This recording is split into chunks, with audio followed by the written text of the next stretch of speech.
Assalamu alaikum viewers and welcome back to my channel Study Law with Bushra.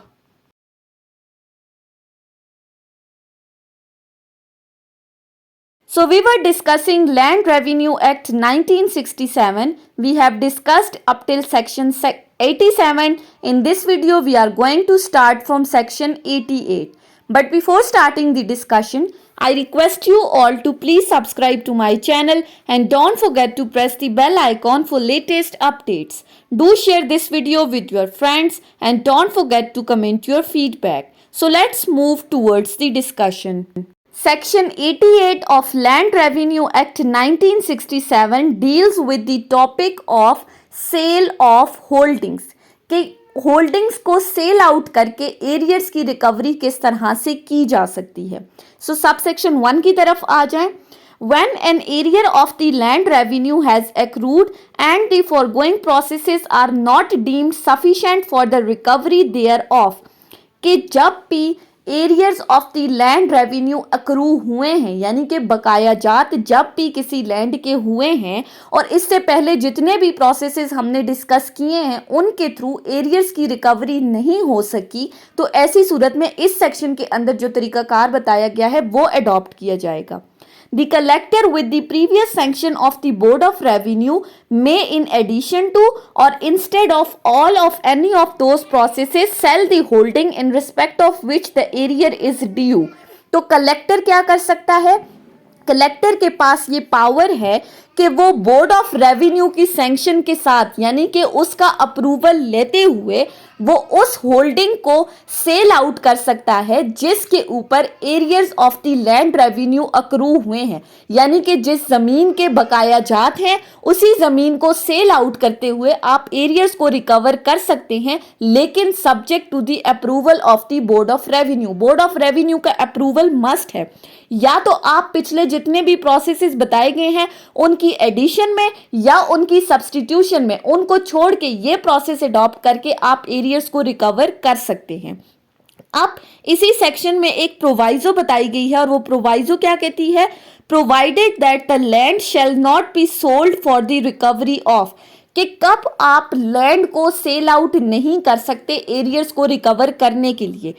Shell का word use हुआ है, mandatory provision है. Number 1, any arrear which has accrued while the land was under the charge of the court of wards or was so circumstanced that the court of wards might under the law for the time being enforced have exercised the jurisdiction over it.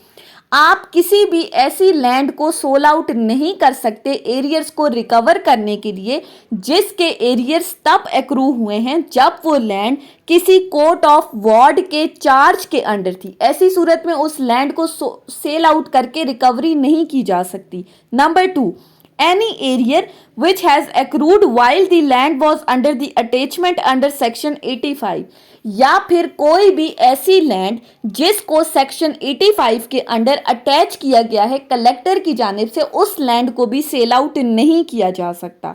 Thirdly, any arrear which has accrued while the land was held under the direct management by the collector or in form by any other person under section 86, either after an annulment of the assessment or refusal to be liable thereof, या फिर कोई भी ऐसी land जो कि section 86 के अंदर after the annulment of the assessment किसी कलेक्टर के कंट्रोल में थी, कलेक्टर उसको मैनेज कर रहा था या उसका कोई भी एजेंट या वो थर्ड पर्सन को लीज आउट की हुई थी और वो थर्ड पर्सन उस लैंड को मैनेज कर रहा था, तो ऐसी सूरत में या तो एनलमेंट ऑफ असेसमेंट के केस में या फिर अगर तो किसी पर्सन ने रिफ्यूज कर दिया है उसका रेवेन्यू पे करने के लिए, तो ऐसी सूरत में जब लैंड कलेक्टर की मैनेजमेंट में थी या किसी थर्ड पर्सन के कंट्रोल में थी तो तब भी उस लैंड को सेल आउट नहीं किया जा सकता.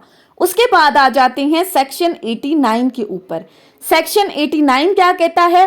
Effect of sale is encumbrances. अब यहां पर इफेक्ट ऑफ सेल की बात की गई है कि अगर किसी जमीन पर किसी तरह की कोई इनकम्ब्रेंस थी, कोई रुकावट वगैरह आ रही थी, कोई क्लेम वगैरह था, तो उसका क्या इफेक्ट होगा. Section 89 clause 1, land sold under the provision of section 88 shall be sold free of all the encumbrances, and all the grants and contracts previously made by any person other than the purchaser in respect of the land shall become void as against the purchaser at the sale. अब इसमें दो बातें की गई हैं कि सबसे पहले जो हमने सेक्शन 88 के अंदर लैंड को सेल आउट करने की बात की है, सबसे पहले तो जरूरी है कि उस लैंड को हर किस्म की इनकम्बरेंसेस से पाक करके आपने सेल आउट करना है। उस पर किसी भी तरह का कोई भी क्लेम वगैरह नहीं होना चाहिए, कोई रुकावट भी नहीं होनी चाहिए, तब आप उस लैंड को सेल आउट करोगे एरियर्स की रिकवरी के लिए। It should be free from all the इनकम्बरेंसेस। Number 2, अगर उस जमीन पर किसी तरह के कोई कॉन्ट्रैक्ट्स वगैरह किए गए हैं, कोई ग्रांट्स वगैरह की गई हैं, किसकी जानिब से? डिफॉल्टर की जानिब से अगर कोई कॉन्ट्रैक्ट किए गए हैं लैंड को सेल आउट करने से पहले, तो उन कॉन्ट्रैक्ट्स या उन ग्रांट्स का क्या इफेक्ट होगा? सो इसमें कहा गया है कि परचेजर के ऊपर बाइंडिंग नहीं है कि वो उन कॉन्ट्रैक्ट्स को फर्दर प्रोसीड करे, उन ग्रांट्स को फर्दर प्रोसीड करे, वो तमाम परचेजर के अगेंस्ट वॉइड कंसिडर की जाएंगी। उसके बाद आ जाते हैं सबसेक्शन 2 के अंदर। सबसेक्शन 2 क्या कहता है? Nothing in subsection 1 shall affect, कि सबसेक्शन 1 में जो बात की गई है वो किस चीज को इफेक्ट नहीं करेगी? Number 1, any lease at a fair rent, temporary or perpetual, for the erection of dwelling house or manual factory, or for a mine, garden, tank, canal, place of worship, burial ground, so long as the land continue to be used for the purpose specified in the lease। अगर तो किसी land को lease out किया गया है, lease पर दी गई है और उससे अच्छा खासा किराया भी वसूल किया जा रहा है, या फिर टेम्पररी या परमानेंट बेसिस पे आरजी या मुस्तकिल तौर पर किसी हाउस बनाने के लिए दी गई है, या कोई फैक्ट्री वगैरह, या कोई भी माइन, गार्डन, या किसी प्लेस ऑफ वर्शिप के लिए दी गई है, या किसी कब्रिस्तान वगैरह के लिए यूज हो रही है अब तक, तो ऐसी सूरत में उससे पर सब सेक्शन 1 की प्रोविजंस एप्लीकेबल नहीं होंगी, वो कॉन्ट्रैक्ट बिल्कुल ऐसे ही चलता रहेगा। उसके बाद आ जाते हैं सेकंड प्रोविजन के ऊपर। सेकंड क्या कहा है? एनी इनकम्बरेंसेस, ग्रांट और contract in respect of which the commissioner is satisfied was entered into in good faith and is proclaimed as in here after provided. या फिर अगर तो कोई इनकम्बरेंसेस हैं, कोई कॉन्ट्रैक्ट वगैरह किया गया है, या कोई ग्रांट वगैरह की गई है गुड फेथ में, अच्छी नीयत के साथ, और कमिश्नर सेटिस्फाई भी है, कमिश्नर को इस पर किसी तरह का कोई एतराज भी नहीं है, तो जब कोई कॉन्ट्रैक्ट गुड फेथ में किया गया है तो उस पर भी सबसेक्शन 1 की प्रोविजंस एप्लीकेबल नहीं होंगी, वो भी बिल्कुल वैसा ही चलता रहेगा। सो सेक्शन 89 बेसिकली पहले जनरल रूल बता रही है कि जब भी आप लैंड को सेल आउट करोगे उसको हर किस्म की इनकम्बरेंसेस से पाक होना चाहिए। फिर आगे एक्सेप्शंस बताई गई हैं कि किन केसेस में ये सबसेक्शन 1 अप्लाई नहीं होगा। उसके बाद आ जाते हैं सेक्शन 90 के ऊपर। सेक्शन 90 क्या कहता है? Proceeding against the other immovable property of defaulter, कि अगर तो पिछले प्रोसेस से भी लैंड रेवेन्यू की रिकवरी नहीं हो रही तो फिर आप उस डिफॉल्टर की दूसरी इमूवेबल प्रॉपर्टी की तरफ भी मूव कर सकते हैं for the recovery of the arrears. वही बात subsection 1, if the arrear cannot be recovered by any of the processes herein before provided, the collector may, where the defaulter owns any other holding or any other movable property, proceed under the provision of this act to that property as if that land was the one in which the arrear is due। अगर तो पिछले processes जितने भी पड़े हैं उनके through arrears recover नहीं होते तो ऐसी सूरत में कलेक्टर क्या कर सकता है? वो डिफॉल्टर की किसी और होल्डिंग पे, या अगर डिफॉल्टर के पास कोई और इमूवेबल प्रॉपर्टी है तो उसकी तरफ प्रोसीड करते हुए वो उस प्रॉपर्टी को सेल आउट करके या कोई भी प्रोसीजर अडॉप्ट करके उस इमूवेबल प्रॉपर्टी से या उस होल्डिंग से वो एरियर्स को रिकवर कर सकता है। और इस प्रॉपर्टी को बिल्कुल ऐसे ही कंसिडर किया जाएगा जैसे ये वही प्रॉपर्टी है जिस पर arrears of the land revenue accrue हुए हैं, यानी कि लैंड रेवेन्यू आपने हर सूरत में पे करना है। गवर्नमेंट तमाम प्रोसीजर्स अडॉप्ट करके अपना रेवेन्यू रिकवर कर सकती है।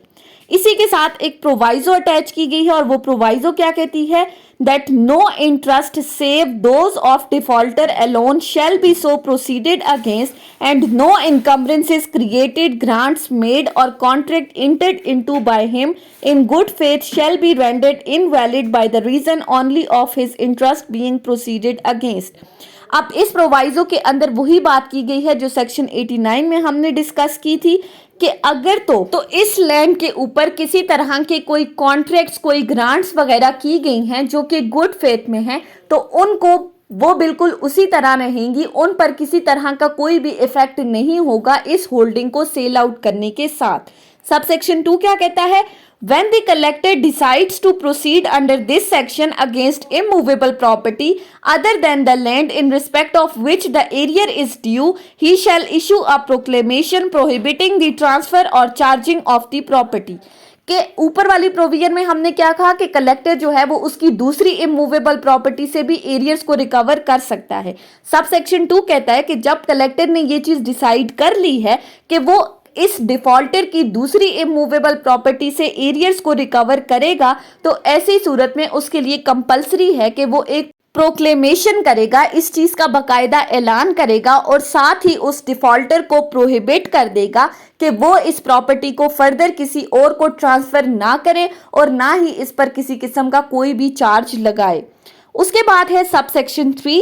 सबसेक्शन 3 क्या कहता है, the collector may at any time by order in writing withdraw the proclamation and it shall be deemed to be withdrawn when either the arrear has been paid or the interest of the defaulter in property have been sold for the recovery of the arrear.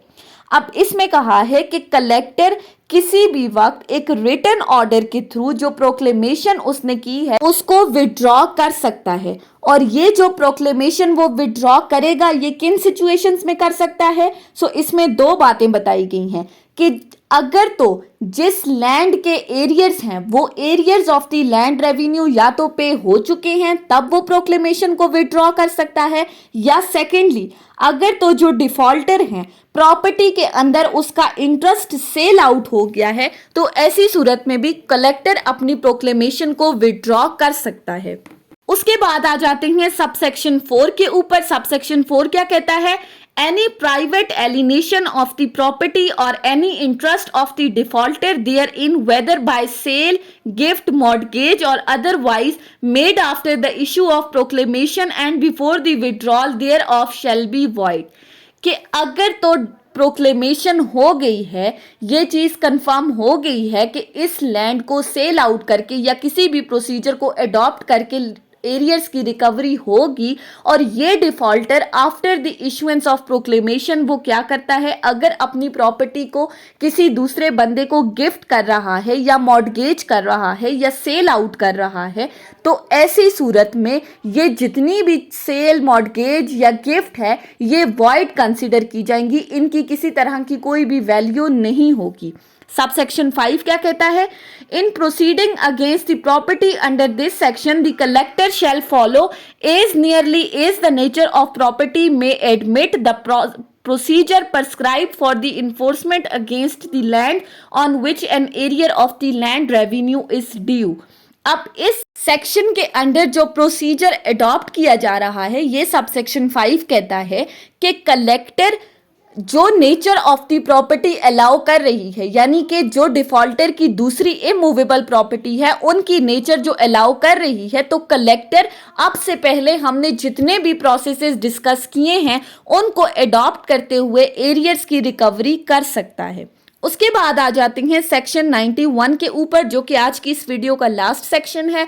Section 91 क्या कहता है, remedies open to the person denying his liability for an arrear।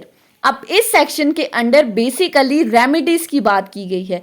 Remedies किस person के against, के जो arrears पे करने से डिनाई कर रहा है, अपनी लाइबिलिटी से डिनाई कर रहा है। सब सेक्शन 1 क्या कहता है, notwithstanding anything in section 79 when the proceedings are taken under this act for the recovery of an arrear, the person against whom the proceedings are taken may if he denies his liability for the area or any part and pays the same under protest made in writing at the time of payment signed by him or his agent, institute a suit in civil court for the recovery of amount so paid. अब sub section 91 sub clause 1 कहती है, remedy की बात कर रही है। Remedy किस सूरत में कि अगर एक पर्सन डिनाई कर रहा है एरियर्स को पे करने के लिए। अब वो कब डिनाई कर रहा है कि जब इस एक्ट के अंदर प्रोसीजर अडॉप्ट किया जा रहा है एरियर्स को रिकवर करने के लिए उस पर्सन के अगेंस्ट जो कि डिनाई कर रहा है कि मेरे ऊपर किसी भी तरह के कोई भी बकाया जात नहीं है लैंड रेवेन्यू के, मैंने अपनी ज़मीन का रेवेन्यू पे कर दिया है, और साथ ही साथ वो अंडर प्रोटेस्ट रिटन फॉर्म में पेमेंट भी कर रहा है उन एरियर्स की जो उससे डिमांड किए जा रहे हैं, जिनको वो पहले डिनाई कर रहा था कि उसने किसी भी तरह की कोई भी पेमेंट नहीं करनी। तो इस पर्सन के पास क्या रेमेडी है, वो पर्सन सिविल कोर्ट के अंदर एक सूट फाइल कर सकता है उस अमाउंट को रिकवर करने के लिए जो उसने अंडर प्रोटेस्ट पे की है। उसके बाद सबसेक्शन 2 क्या कहता है, and a suit under subsection 1 may be instituted in a court having jurisdiction in the place where the office of collector of district in which the area or some part thereof accrued is situated.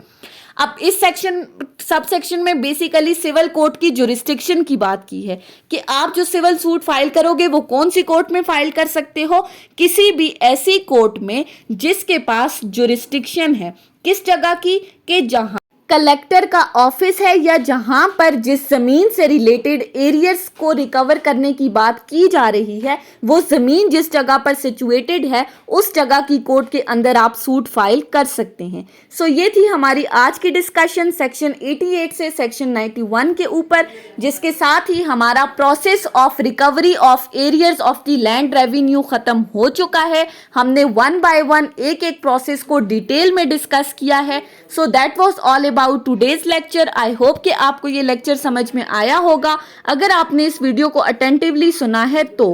अगर आपको ये video अच्छी लगी है तो इस video को like करें, कमेंट करें और चैनल को जरूर सब्सक्राइब करें। Thank you so much for watching this video. Till then अल्लाह हाफिज।